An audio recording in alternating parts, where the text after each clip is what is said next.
ఎంతో కష్టపడి చేస్తున్నాం కదండి. Please like, share and subscribe. Vijayanagara సామ్రాజ్యాన్ని పరిపాలించే మహారాజుకు ఒక కూతురు ఉంది. ఆ యువరాణి పేరు మయూరీదేవి. ఆ యువరాణి పెళ్ళిడికి వచ్చింది. కుమార్తె వివాహం చేయాలని తండ్రి మహారాజు సంకల్పించాడు. కానీ మయూరీదేవి తన తండ్రిని ఒక విచిత్రమైన కోరిక కోరింది. తన మౌనవ్రతాన్ని భంగం చేసిన వ్యక్తిని తాను వివాహం చేసుకోవాలనుకుంటున్నానని చెప్పింది.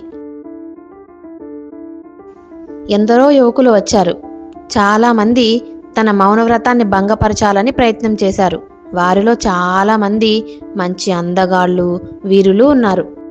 రోజులు గడిచిపోతున్నాయి. ఇక తాను తన కుమార్తెకు వివాహం చేయలేనేమోనని దిగులు పెట్టుకున్నాడు మహారాజు. ఒకనాడు సభ జరుగుతుండగా ఒక యువకుడు వచ్చాడు. అతని ముఖం ఎంతో తేజోమయంగా ఉంది. కానీ అతడు ధరించిన వస్త్రాలు మాత్రం బీదవాడిలా కనిపిస్తున్నాయి.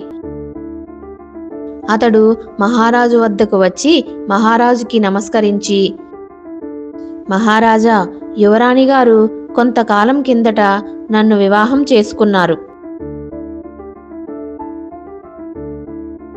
కానీ నేను పేదవాడిని కావడంతో ఆ విషయం మీకు చెప్పలేక ఇలా మౌనవ్రతం అంటూ కాలం గడుపుతున్నారు అంటూ ఆ కుర్రవాడు మహారాజుతో చెప్పగా, వెంటనే యువరాణి మయూరీదేవి లేచి, అంతా అబద్ధం, అతను చెప్పింది నిజం కాదు, ఇతను ఎవరో నాకు తెలీదు అంటూ గట్టిగా అరిచింది ఆ యువరాణి.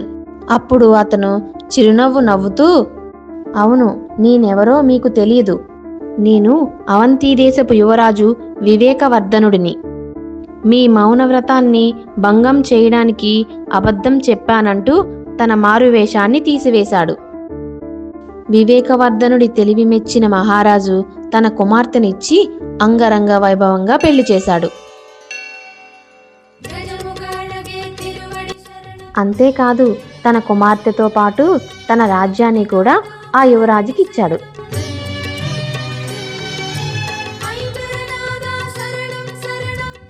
Please like, share and subscribe.